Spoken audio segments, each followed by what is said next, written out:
I'm with the team from Great Basin College, which is based in Elko, Nevada, but the members themselves come from, well, all over the place.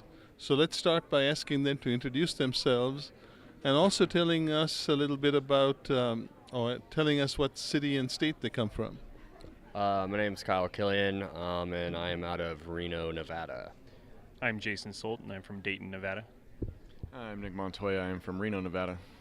I'm Victoria Blackburn, and I am from La Mesa, Texas. I'm Sarah Walker, and I'm from Grass Valley, California. And I'm Lori Price, and I'm from Cedarville, California. Okay, so one of the first things I probably should ask you is that in some sense you probably had a unique set of team management or team organizational details that you had to work out, because some of you actually never met each other until you actually arrived here in Las Vegas. Is that right? Yeah, that's correct. I haven't met any of my teammates until Saturday. So.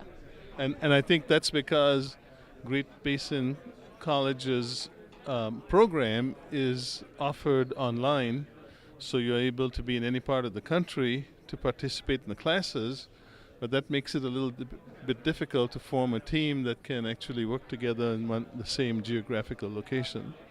So when you got to the site, can you tell me a little bit about any figuring or refiguring that you had to do? Well, when we first got to the site, I think basically once we got out there, the main thing was to establish where we were. So obviously we were parcel 5. We located where parcel 5's hub and tack was, and once we got to that area, that is when we whipped out our compasses and started comparing the two compasses we had and trying to get a bearing of where we're at and where we're going to start and how we're going to line everything out. That most people didn't have to do is we actually had to get together and figure out our strong points, and then from there we kind of delegated, this is what you can be doing and this is what you can be doing because you do that every day, and so we created a team effort and really delegating who did what. And that's one thing that was the biggest change for us, is we really go in, we don't know anything, and then from there we build off of it. So one of the things I caught in your presentation is that you said you double pegged your levels and you did something with your compasses. Wasn't exactly sure if you meant by double pegging a 2-peg test. So can somebody clarify that for me? That is what we did. We did the 2-peg test. So we set up our instrument in between the two, took our elevation or our rod reading on both, and then kicked the leg outside. And Yeah, that's fine. Most surveyors watching this will know what a 2-peg test is, so we don't have to worry about explaining that detail. So tell me about what you did with the compasses, because I heard something about checking compasses and there was a little bit of a discrepancy and you had to resolve it. Who wants to volunteer how that was done? We had 2 different compasses, and the declinations we were able to set the declination on one of them, but not on the other. So on the other compass, which was a handheld Silver Ranger, we always had to subtract the declination. So I think sometimes the errors that happened just in simple arithmetic, mental arithmetic, and then going back and doing it again. We always ended up measuring the same after we double checked it. So your compasses weren't set up where they read identically down each line that you observed. And yeah, the process that we went through when performing our compass check of the traverse, when we taped our traverse, the measurements that we did, the checks that we had, they were redundant, and we averaged our readings as we went to get as accurate of a bearing as we can. Okay, and so Nick, if you can turn and point to your diagram there and show us where the only point on the site that you actually had when you got there. Right. Our project benchmark here. So I'm assuming you had to go there to kind of start. So can you explain what your first, second, and third steps were? So our first step was to establish ourselves a baseline that we set up through this corner to get ourselves a solid line so we could get our 2 corners set in here in line. And then from there we started pulling or double chaining and pulling our distances to all these so we could start getting our boundary set and then pulled our diagonals from midpoints and to our corners for our double checks on closure. So I think what you're saying is that the first line you actually created with your compass was a line that ran through, I'm going to call it the northerly and southerly corners of your square. That was kind of your baseline for everything else. And did I understand it correctly that you also, in addition to taping to the other three corners, you also taped to the midpoints of the four sides? Is that right? Yeah, that is correct. And what was the reason for doing that? The reason for doing that was because we had 200-foot steel tapes, and so we wanted to make sure that we were being as accurate as possible. So we figured we would establish the midpoints on every single one of them by doing the distance intersect, and then from there we can keep going all the way around, and then we double checked into every single one of them, and then we also did a couple of different ones just to make sure, like ran a couple of different distance intersects on other corners just to make sure that everything tied in really right.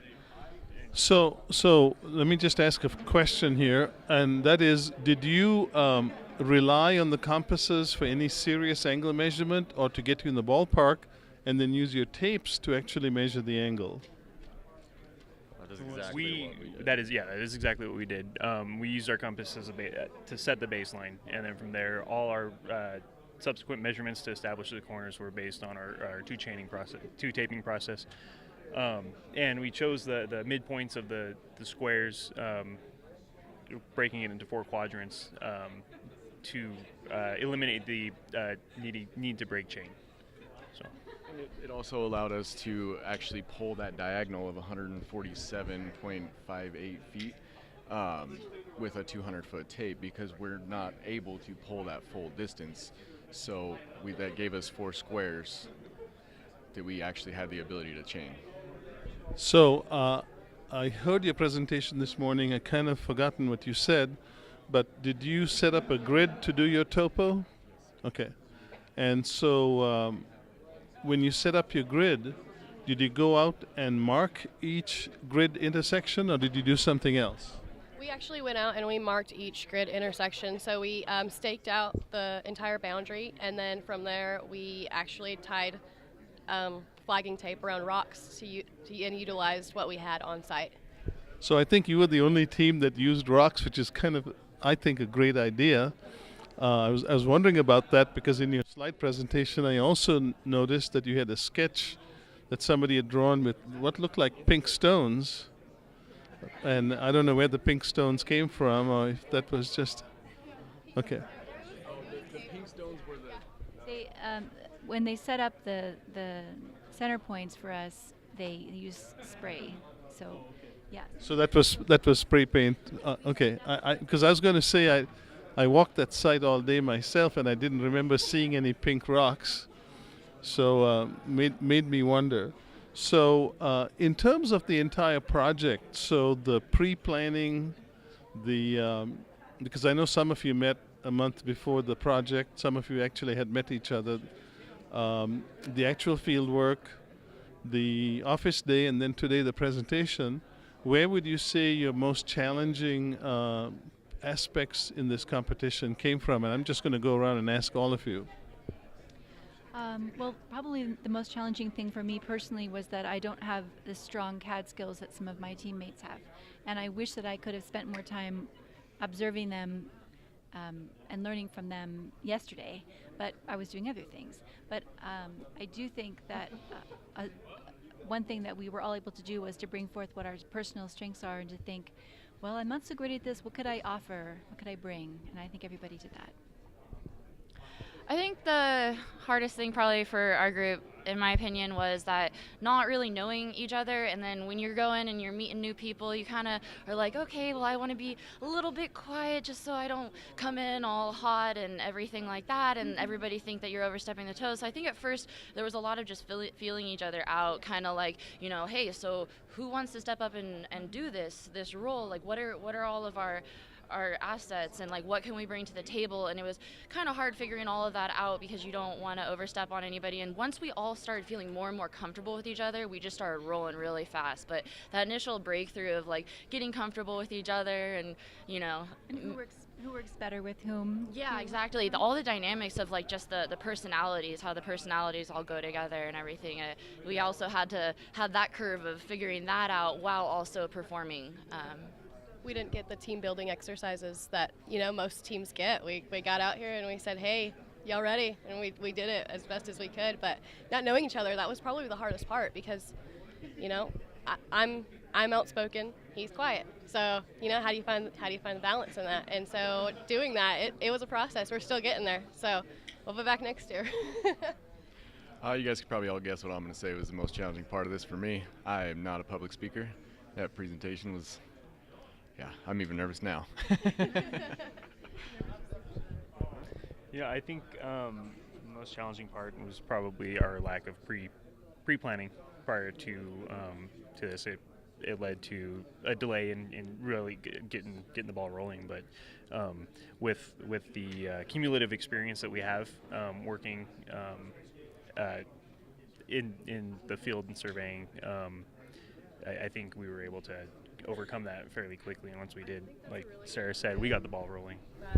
It actually did take us a lot longer to begin our entire process. While everyone was already, setting up boundary, we're still trying to delegate and figure out things, and we probably lost a good 2 hours just trying to do that. I would agree with Jason absolutely 100% that the figuring out what functions we're all going to do and who is going to do what, and planning and how we're going to execute our plans, and agreeing with everybody and running it also as a check with everybody. And in some cases, I think that maybe hindered the process because we're too worried about what is right or what was wrong. And one of the challenges for me was I was trying to be detail oriented, and we just having the knowledge of everyone out here and just simply saying, hey, it's a 1 foot contour. We don't need to catch every 10th. So, kind of a concluding question for you guys. Surveying education is supposed to help you understand the theory, the mathematics that goes into it, the actual practical application. The field work that is unique to our profession has to be learned so that you understand the field processes. We need to understand how to build teams, how teams need to communicate. It's a whole bunch of things that don't often trip off the tongue of a practicing surveyor today that's actually in there. So having kind of set the stage with my question, I could say it's a leading question, did you see that this experience was a good step forward in your learning process towards your degree? Yeah, absolutely. You take, we have to have these measurements done in a accurate manner, and especially nowadays, how easy it is with robotics and how much we can overlook, even just getting set up on a site, and how easy it is. I think it's a very good fundamental process that we went through.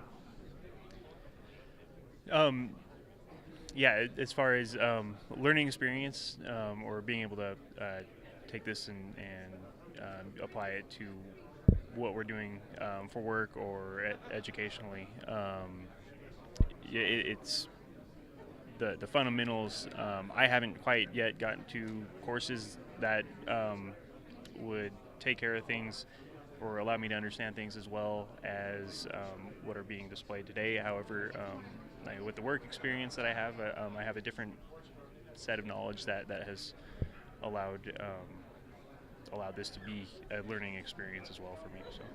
Yeah, I feel like it absolutely has helped to gain an appreciation for the way the things that used to be done. Like we've mentioned before, having all that technology to be able to, you could basically be a button puncher and go do a job with robotics. You might not be the best at it, but pretty sure you can get something done with it. But to be able to go out there and do that, I think was just a great experience all around. I think that one of my favorite things about surveying in general is that every day you're learning something new. And so coming out here and really, we didn't just get to learn one thing it was this and a whole project, a whole idea that we hadn't really grasped until today, and really getting to see like this is what our rod and GPS, we topo with a GPS, but really breaking it down and seeing that this is what's really going on inside of this. It's really interesting. It was awesome. Yeah, I definitely agree with everything that everybody said. It's really cool being able to see what's going on a lot more, and understanding what's going on with the equipment, because so many people get so trusting of technology, but you got to be able to test the technology. You need to be able to challenge the technology instead of just say no, technology knows it. It's like, no, you need to understand what's all going on and what you would do without it. And I think it's really cool to fully understand. At first I was nervous. I was like, how do we make this happen? The more and more we kept talking about it, the more and more I was like, oh, it's totally there. We have all the tools, we have the ability to do it, and it's different than how we're surveying nowadays, with all the technology, but it's so important, and I definitely think I gained a lot from this. I don't know what I could add to all of that, except to say that I think that going with the really foundational skills and breaking it down to such fundamentals that almost seem really elementary, even though I definitely need to practice those skills, helped me realize really specifically where the errors happened. Like we could really pinpoint, this is the corner that caused this error. And if we had time, this is what we would do to fix it. And it made things like linear misclosure much more real. Great. Well, thank you so much for sharing it this time with us, and good luck with the competition.